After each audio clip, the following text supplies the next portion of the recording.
ഇത് നമ്മൾ അശോക് ലാൻഡിൻ്റെ യൂറോ 4 വണ്ടിയാണ്. ഓക്കെ, ഇത് എഞ്ചിൻ വാണിലായിട്ട് കംപ്ലൈൻ്റ് ഒക്കെ ആയിട്ട് വന്നപ്പോൾ സ്കാൻ ചെയ്ത് നമുക്ക് ഇങ്ങനെ 2 കോഡ് കിട്ടി. P0222 P2135 2 കോഡ് കിട്ടി. ഇത് ഓൾറെഡി എഞ്ചിൻ വാണിലായിട്ടുണ്ട്. ഈ എഞ്ചിൻ വാണിലായിട്ടല്ല, ഇവിടെ ഒരു EDC വാണിലായിട്ടുണ്ട്. അവർ ബൾബ് ഊരി മാറ്റിയിട്ട് ആ കംപ്ലൈൻറ്റ് എന്താണ് ഡ്രൈവർ അറിയാതിരിക്കാൻ വേണ്ടി അങ്ങനെ ക്യാൻസലാക്കി വെച്ചിരിക്കുകയാണത്. ബൾബ് ഊരി മാറ്റിയിരിക്കുക എൻ്റെ. Okay, LED bulb. ഓക്കെ, നമുക്കിതിപ്പോൾ എന്താണ് കംപ്ലൈൻറ്റ് കിട്ടിയതെന്ന് വെച്ചാൽ 2 ഫോൾട്ട് കോഡാണുള്ളത്. P0222. നമുക്ക് എന്താണെന്ന് നോക്കാം.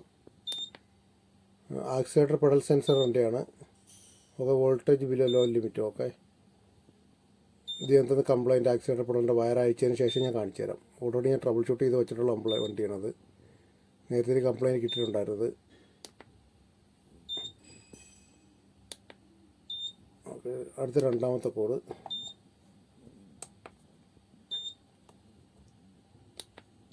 അടുത്ത രണ്ടാമത്തെ code non possibility error between APP and APP2. Okay, അതും accelerator pedal position സെൻസറിൻ്റെയാണ്. Okay,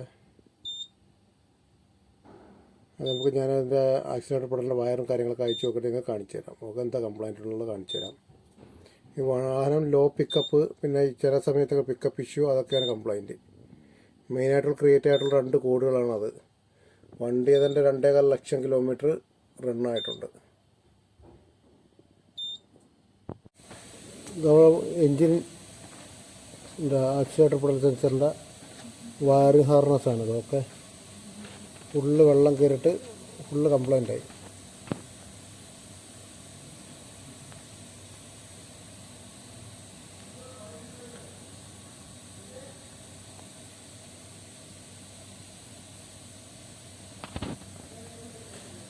okay, wire harness full വെള്ളം കയറിയിട്ട് കംപ്ലൈൻ്റായി.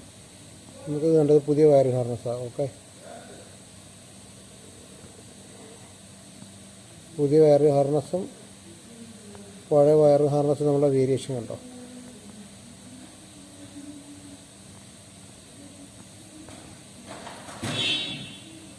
പുതിയ വയർ ഹാർനസ്സും പഴയ വയർ ഹാർനസ്സും തമ്മിലുള്ള ഡിഫറൻസ് കണ്ടോളുക. ഓക്കെ, ഇത് പുതിയത്. ഇതിൻ്റെ വെള്ളം കയറ്റി ഫുള്ള് പൊട്ടിപ്പൊടിഞ്ഞു പോയി. ഇതുകൊണ്ടാണ് നമ്മളെ പെഡൽ പൊസിഷൻ സെൻസറിൻ്റെ കോഡ് ആക്റ്റീവായിട്ടുണ്ടായിരുന്നത്. ഓക്കെ, ഇത് റീപ്ലേസ് ചെയ്ത് കഴിഞ്ഞാൽ എൻ്റെ കംപ്ലൈൻറ്റ് മാറുന്നതാണ്.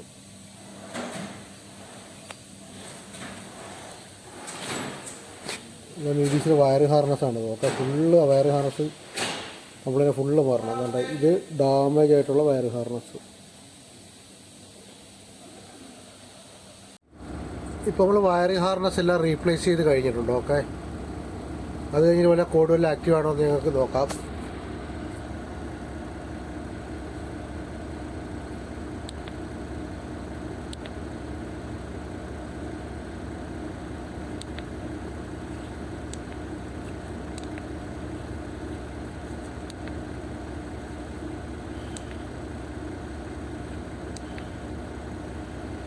കാരണം നിലവിൽ ആക്റ്റീവ് കോഡും ഇൻആക്റ്റീവ് കോഡ് അങ്ങനെയൊന്നും ആക്റ്റീവൊന്നും ആയിട്ട് ഒന്നുമില്ല. ഓക്കെ, നമുക്ക് റോഡ് ടെസ്റ്റ് കൂടെ നടത്തിയിട്ട് ചെക്കാക്കി നോക്കാം.